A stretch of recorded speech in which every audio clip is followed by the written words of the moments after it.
ንገሪው ቃል ንገሪው። እሺ እነግርሃለሁ፣ ግን አደራ ለብሌ ምንም ነገር እንዳልነግራት። በኃይሉ ይሄንን ነገር ካወቀ ሁላችንንም ነው የሚገለን።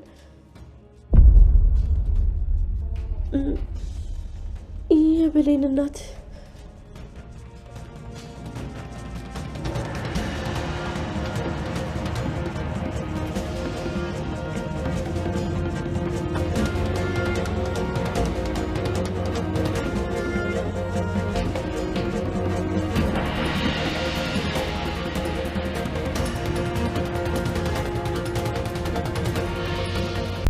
ይገባዋል። ግደለው። ወይኔ ጉዴ! ምን አይነት ሰው ነው ማንን የገደለው? ወይኔ ይሄማ ለኔም አይመለስም።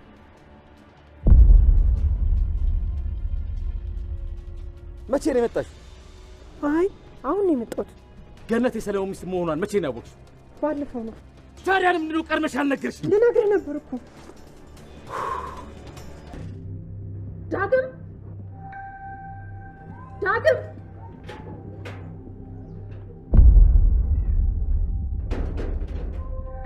ድንገት መጥቶልሻል ይሉኛል። ሴት እንዴት ማናገርና መያዝ እንዳለበት እንኳን አያውቅም። ደፋር ደግሞ ለውጣል ይሉኛል። ዳግም አንተ ዳግም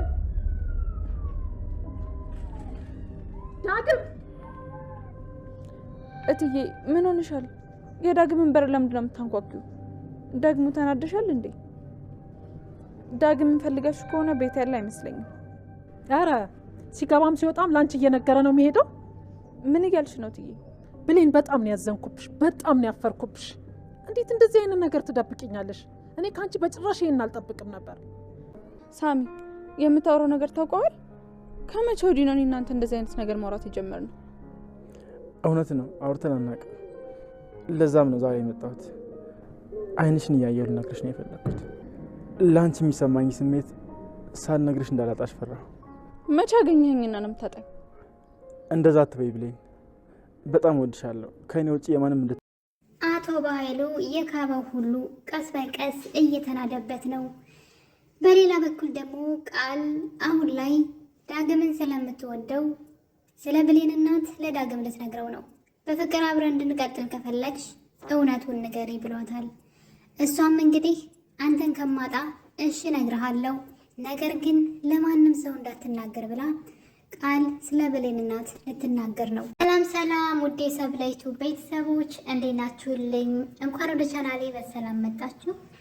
አደራ ድራማ በክፍል 45 አደራ ድራማ በባለፈው ክፍል ላይ ሰላም የራሷን ዶክተር አመታ ቃልን ካላስመረመርኩኝ ብላ እንግዲህ አቶ በኃይሉ ዲኤንኤን ውጤት የሚያስቀይርበት ገንዘብ ጠቀም ያለ ገንዘብ ለዶክተሩ በመስጠት ይህን ነገር እንዲተባበረው ጠይቆት ነበረ። ሰላም አስቀድማ ስለ በኃይሉ አደገኝነትና ስለ ቃል መጥፎነት ለዶክተሩ ሳታስረዳው አልቀረችም። ዶክተሩም እንግዲህ በደንብ ማንነታቸውን አውቆ ስለመጣ ይህ ነገር እንደሚፈጠር ከመጀመሪያውም ገብቶት ነበረ። እንግዲህ አቶ በኃይሉ መጀመሪያ የራሱን ዶክተሮች አዘጋጅቶ እህቴ ምርመራው ይሁን ካልሽ ያንቺ መብት ነው፣ ምንም ችግር የለውም፣ ያልሽው ሁሉ ይደረጋል በማለት ቃልም ደግሞ እራሷ እሺ ብላ ምርመራውን እንድታደርግ ይነግራታል። ነገር ግን ሰላም ይሄን እቅዳቸውን አበላሸችባቸው። አሁንም ቢሆን አንተን አላምንህም ወንድሜ፣ ይሄ ምርመራ ተደርጎ እውነቱ እስኪታወቅ ድረስ አንተንም ቢሆን አላምንህም በማለት እንግዲህ ከሱ ተደብቃ ሌላ እሱ የማያውቀው ዶክተር በጣም ሲበዛ ለስራው ታማኝ የሆነ ዶክተርን እንግዲህ ቀጥራለች ሰላም። በነገራችን ላይ ሰው ምን ያክል ገንዘብ እንደሚያታልለው ስናይና ደግሞ ታማኝ ሰዎች እንዳሉም ደግሞ በዚህ መጠን ገንዘብ ምናቸውም የማይሆን በነገራችን ላይ ይህን ዶክተር ቃል ራሷ በሌላ ነገር ለራሷን በማማለል ማለት ስታማልለው ሁሉ ነበረ። ያው እንዴት ነው ምን ተብሎ እንደሚወራ አላውቅም፣ ግን ቃል እሱን ለማማለልና በእሷ እንዲማለልላትና ውጤቱ እንዲቀይርላት ልታደርግ ነበር። ያ ማለት እንግዲህ ሴትነቷን ተጠቅማ ዶክተሩ ውጤት እንዲቀይርላት በጣም ስትፈታተረው ነበረ። ከዛ እሷ ደግሞ ይህን ሞክራ አልሳካላት ሲል ደግሞ በኃይሉ የራሱን ነገር ሲያደርግ ነበረ እና ዶክተሩ በጣም ነበረ ዙሪያውን ሲፈታተኑት የነበረው ምን አይነት ጠንካራ ዶክተር እንደሆነ በእርግጥ ፍጻሜው ገና ነው። እንግዲህ መጨረሻውን ስናይ ነው የዚህ ዶክተር ነገር የምንገረምበት። ምናልባትም እንደዚህ አይነት ሀቀኞች ሰዎችም ደግሞ ገንዘብ ወይም ደግሞ ሌላ ነገር ማደላቸው ገንዘብ የማይገዛቸው ህሊናቸውን የሚጠቀሙ በህሊናቸው የሚያስቡ መልካም ሰዎች ደግሞ እንዳሉ እናስባለን ማለት ነው። ምክንያቱም በየድራማው የምናየው ክፋት ወንድም በወንድሙ ላይ፣ እህት በእህቷ ላይ እና ደግሞ ወንጀለኞችም ያን ያክል ቅጣት ሲቀጡ አናያቸውም። በጣም ብዙ ሰው በድለው ብዙ ሰው አስለቅሰው ማለት ነው። ከዛ ውጭ ግን በጣም መልካም የተባሉ ሰዎች ደግሞ ታማኝ የተባሉ ሰዎች ሲከዱ ነው የምናየው። እና እዚህ ድራማ ላይ እንግዲህ አደራ ድራማ ላይ ሰላም ያመጣችው ዶክተር ዙሪያውን ፈተና በዝቶበታል። በኃይሉ ጠቀም ያለ ገንዘብ ህይወቱን ሊቀይርለት የሚችል ገንዘብ አቅርቦለት ነበረ። ካነሰ የፈለግከውን እጨምራለሁ ብሎት ነበረ። ሌላው ደግሞ ቃል በራሷ ደግሞ የምችለውንም ዶክተሩን ለማሳሳት ብዙ ርቀት ተጉዛ ነበረ። ነገር ግን ዶክተሩ በጣም ታማኝና እንግዲህ ለቃሉ የታመነ ዶክተር ሆኖ እንግዲህ እያየኑ ነው። እስካሁን ድረስ የሄዳቸው ርቀቶች በጣም ብዙ የሚያሳስቱ መሰናክሎች ደርሰውበት ነበረ። ሰላም ደግሞ በዶክተሩ በጣም እርግጠኛ የሆነች ነው የምትመስለው። ያን ያክል እንኳን እንደዚህ አይነት ነገር ይፈጠራል ብላ ዶክተሩን እየጠበቀችው አይደለም። ምክንያቱም ደግሞ በዶክተሩ እርግጠኛ ናት ማለት ነው። ስለዚህ የዶክተሩ ታማኝነት ዲኤንኤ ውጤቱ መጥቶ ከታየ በኋላ ነው የዶክተሩ ታማኝነት የሚታወቀው። አቶ ባይሉ ሁሉ ነገር አድርጓል። ነገር ግን ዶክተሩ ማስቆም አልቻለም። ሰላም ነገሩን በጣም አክረዋለች። ሌላው ቀርቶ ቃል የሰላምን ቀልብ ለመግዛት ብላ ወይም ደግሞ ሴትዋ ሌላ ነገር ላይ እንድትጠመድና የዲኤንኤን ውጤት እንድትረሳው ለማድረግ በጣም ብዙ ጥራ ነበረ። ከሶስትም አንዱ እንግዲህ ዳግም ነው አቶ ባይሉን የወጋው ብላ እንግዲህ የተደበቀ ሚስጥርን አውጥታለች። ይህን ነገር እንደተናገረች አቶ ባይሉ ካወቀ አንቆ ነው የሚገላት።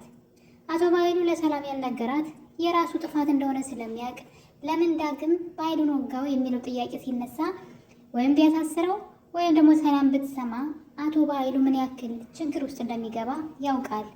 ለዛ ነው ነገሩን የደበቀው እንጂ ባይሉ ለበዳግም አስቦለት አይደለም። እናም እንግዲህ ይሄ ነገር በዚህ ያለ ቃል ያፎ ለምታ በቅቤ አይታሽም እንደሚባለው እንግዲህ እሷን በወሬ ጠምዳ በኃይሉ ዶክተሩን እንዲያሳስትና በገንዘብ እንዲገዛ እንዲያናግረው እሷን ወደ ውስጥ ይዛት እንድትገባ ነበረ ንግግራቸው። እናም ጊዜዋን ለመግዛት እንግዲህ በጣም ብዙ ነገሮችን ስታወራ ነበረ። ሄለን ስራ አገኘች ስትል ብቻ ብዙ ነገር የማይወሩ ነገሮችን እያወራች ሰላምን መኝታ ቤት ይዛ ለመቆየት ስትሞክር ነበረ። ሰላም በነገሩ በጣም ተናደደች። ሆን ብለሽ እኔን እዚህ ያመጣሽኝ በኃይሉ ከዶክተሩ ጋር የሆነ ነገር እንዲያደርግ አስበሽ ነው አይደለም? ዶክተሩን በገንዘብ ልትገዙት ነው? አሁንም ውጤቱን ለማስቀየር ልትጥሩ ነው? አይሳካላችሁም። ለዛ ነው እኔን ወደ መኝታ ቤት ይዘሽኝ የመጣሽው እያለች ሰላም ቃል ላይ በጣም ትቆጣለች። እናም በተናደደ እንትን በሩ ከፍታ ልትወጣ ስትል ነበረ ቃል ዳግም ነው በኃይሉን የወጋው ብላ ሰላምን ያስቆመች መስሏት ይህን ነገር ትናገራለች። ሰላም በነገሩ በጣም ደንግጣለች። እናም ወዲያው ራሱ በጣም ተናዳ ልጁ የት ነው አሁኑ ማስወጣው እያለች ስለነበረ ነገሩን የምትረሳው ነበር የመሰላቸው። ወይም ደግሞ ዶክተሩን ዞር ብላ የማታየው በወንድሟ ነገር ስትጠመድ እነሱ የምርመራውን ነገር ሊያበላሹ ነበር ሀሳቧ። ነገር ግን ሰላም ነገሮችን በእቅድና በስርዓት ነው እያስኬደች ያለችው። ዶክተሩ ሲበዛ ታማኝ ነው። እሷም እርግጠኛ ሆናለች በዶክተሩ። እናም በኃይሉ አሁን ላይ መፈናፈኛ አጥቷል። ምንም ማድረግ እየቻለ አይደለም። ሰላም ደግሞ ፎክራበታለች። ይሄ ውጤት መጥቶ እውነት ቃሌን የሊሳትውን ካገኘው እውነት ንገረኝ ብላ እውነቱን ልንገርህ የማደርገውን አታውቅም ብላለች። እሱ ደግሞ እንግዲህ ራሱ አንቆ በገደለው አባቱ ሲምልላት ነበር።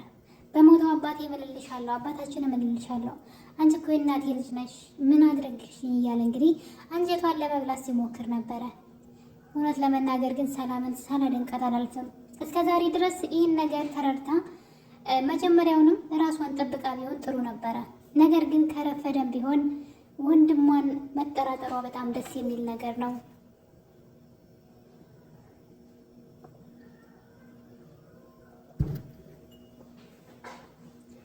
በመጨረሻም እንግዲህ ዶክተሩ አቶ በኃይሉን እኔ በህሊናዬ እንጂ በገንዘብ አልገዛም። በጣም ታሳዝናለህ። እንዴት በአንድ እህትህ እሷ እያመነችህ እንደዚህ ታደርጋለህ? ብሎት እንግዲህ አቶ በኃይሉ ዶክተሩ ላይ ፎክረውበት ነበረ። እኔ እንደውም ከቤት ሲወጣ ያሳግተዋን ብዬ ፈርቼ ነበር። ነገር ግን ዶክተሩ ውጤቱን ይዞ ሄደዋል ማለት ነው። የአሁኑ በጣም ቁርጥ ነው። ብሌንም እናቷን የምታውቅበት ጊዜ ሩቅ አይመስለኝም። የቃልና የአቶ በኃይሉ የውሸት ድርሰት የእስከ ዛሬ ድረስ በሰላም ህይወት የተጫወቱት ነገር ሁሉ አሁን ላይ ግልጽ የሚወጣ ይመስለኛል። ምክንያቱም እውነት ትዘገያለች እንጂ ተደብቃ አትቀርም። ብሌን በእናቷ ቤት ሰራተኛ ሆና ለወራቶች ኖራለች። ልጅ አልሆነችው ደግሞ ከየትም መታ ልጁና እሷን ስታሰቃያት በእናቷ ቤት የእሷን ህይወት ነጥቃ እያወቀች ለዛውም ማለት ነው። እንግዲህ እናትና ልጅ አብረው እንዳይሆኑ በጣም ብዙ ነገር የብሌን የሆነውን ህይወት እሷ ነጥቃ ስትኖር ነበረ። ሰላም ለስንት ዓመት ስትለፋ የኖረችው ለልጇ ነው። ያን ሁሉ መከራ በስደት የቀመሰችውም ለልጇ ብላ ተሰዳ ነው። ታዲያ የኔ መሰለ ዋጋ የከፈለችላትን ህይወት ለልጇ ስታመጣ ወንድሟ ለሌላ ሰው አሳልፎ በመስጠት እንዴት አይነት ይቅርታ ታደርግለታለች ብላችሁ ታስባላችሁ? በኃይሉ አሁን ላይ የገነባው ሁሉ ቀስ በቀስ እየተናደበት ነው። አሁን ላይ የዳግም አባት ገዳይም እሱ ራሱ መሆኑ ታውቋል። ይህን ነገር ዳግም ማወቅ ይፈልጋል። አባቱን ማን እንደገደለው በተደጋጋሚ እናቱን ወይዘሮ ገነትን ቢጠይቃትም እሷ ግን ሰው ይገልብኛል፣ ይታሰርብኛል ብላ ፈርታ ነገሩን ለልጇ ድብቅ አድርጋለች።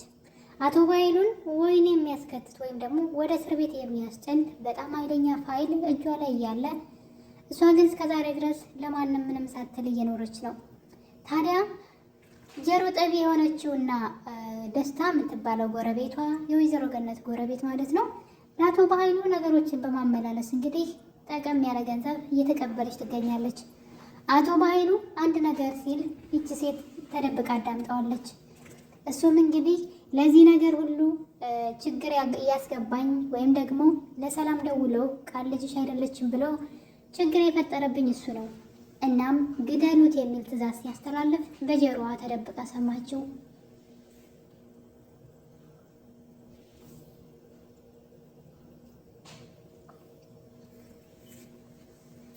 ሴትዋ ንግግሩን ከሰማች በኋላ በጣም ፈራች። ይሄ ሰው ግደሉት ነው ያለው፣ ይሄ ማለት እኮ ነገም ለኔ አይመለስልኝም በማለት በጣም ፈርተዋለች። አቶ በኃይሉ ድጋሚ ወደ ወይዘሮ ገነት ቤት እንድትሄድም እየላካት ነው። እሷ ግን ወይዘሮ ገነት አታምነኝም፣ ከዚህ በኋላ ይቅርታም አታደርግልኝም፣ ስለዚህ ከዚህ በኋላ ሚስጥር አወጣጥቼ ማግኘት አልችልም ብትለውም እሱ ግን አስፈራርቷታል። ወደሽ ሳይሆን በግድሽ እሷን ሄደሽ ታርቀሻት ሚስጥር እንድታወጣጫት ፈልጋለሁ። እሷ ጋር ስላለው ፋይል ለምን እስከ ዛሬ ድረስ እንዳልተጠቀመችበት ትጠይቂያታለሽ በማለት እንግዲህ በድጋሚ ወይዘሮ ደስታን ወደ ወይዘሮ ገነት ቤት ልኳታል። እሷም እንግዲህ በኃይሉ እንዳላት ሄዳ እግሯ ስር ተደፍታ እኔና አንቺ እኮ ብዙ መጥፎና ጥሩ ነገሮችን አሳልፈናል፣ ጎረቤታሞች ነን፣ አጥፍቻለሁ ይቅርታ በማለት ከሴትዋ እግር ተደፍታ እንግዲህ ወይዘሮ ገነት ይቅርታ እንድታደርግላት ስትለምናት ነበረ። እሷም እንግዲህ ይቅር ብላት ከታረቁ በኋላ ወደ ቤቷ ገብታ አቶ በኃይሉ ያዘዛትን ስራ መስራት እየጀመረች ነው። ወይዘሮ ገነት መጠንቀቅ ነበረባት። ይቅርታ ብታደርግላትም እንኳን ለቤቷ በር ማዘጋጀት ነበረባት። እሷ ግን ዝም ብላ ሰተት ብላ እንድትገባ ፈቀደችላት። አሁን ላይ ቤቷ ውስጥ ምን እያደረገች እንደሆነ ራሱ አይታወቅም። ወይዘሮ ገነት ዘወር ስትል ቤቷ ውስጥ መፈተሽ ጀምራለች። አቶ በኃይሉ ያዘዛትን ነገር ልትሰራ ነው ማለት ነው። ስለዚህ የሰው ልጅ አንድ ጊዜ ብቻ ነው የሚታመነው። አንዴ ክህደት ከሰራ ያን ሰው ይቅርታ ልታደርጉለት ትችላላችሁ። ነገር ግን መልሳችሁ ሌላ ክህደት እንዲክዳችሁ እድል መስጠት የለባችሁም። መጠንቀቅ የሚባል ነገር አለ። ወይዘሮ ገነት በአሁኑ በቀላሉ የምትተዋት አይመስለኝም። ምናልባት ለበኃይሉ አሳልፋ ሳሰጣት አትቀርም።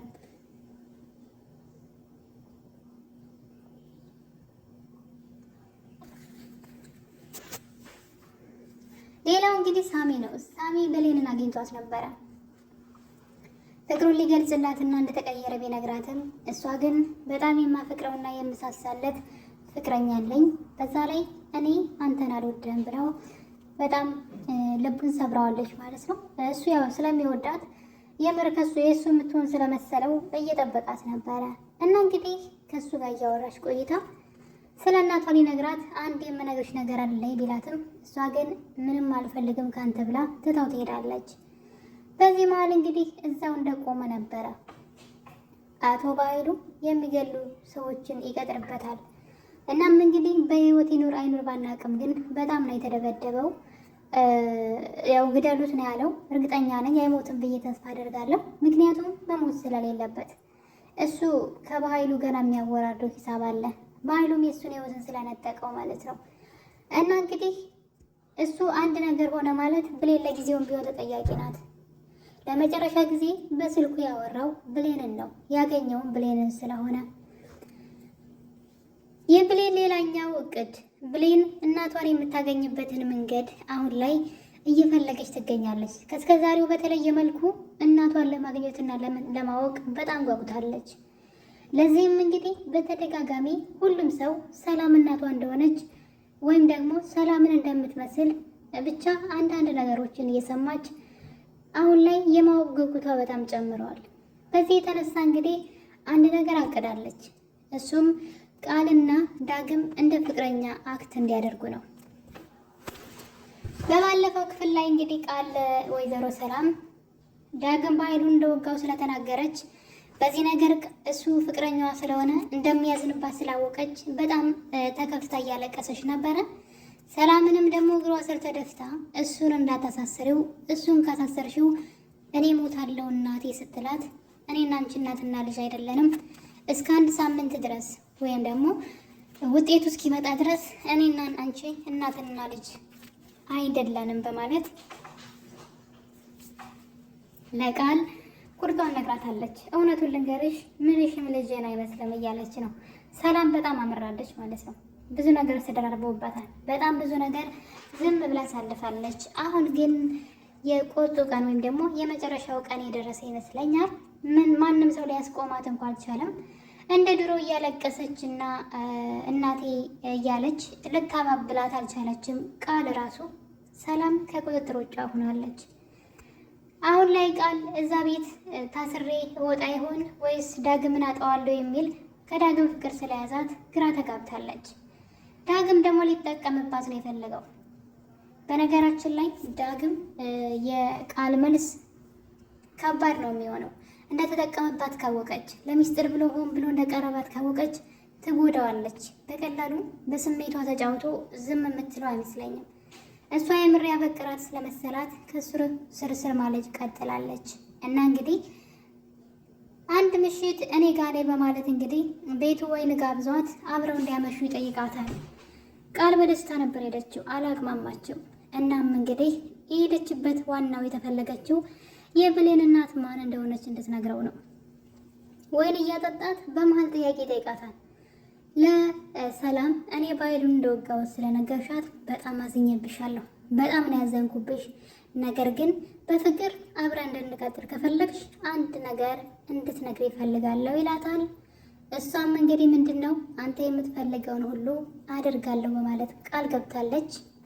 በዛም የተነሳ እንግዲህ የብሌን እናት ማናት የሚል ጥያቄ የተጠየቀችው፣ ያለዛ ግን ይቅርታ አላደርግልሽም በፍቅርም አብረን አንቀጥልም ብሏታል። ውድ ቤተሰቦች አደራ ክፍል 45 እንግዲህ ይህን ይመስል ነበረ። በክፍል 46 ላይ ቃል እውነቱን ትናገር ይሆን? አብረን የምናየው ይሆናል። መልካም ጊዜ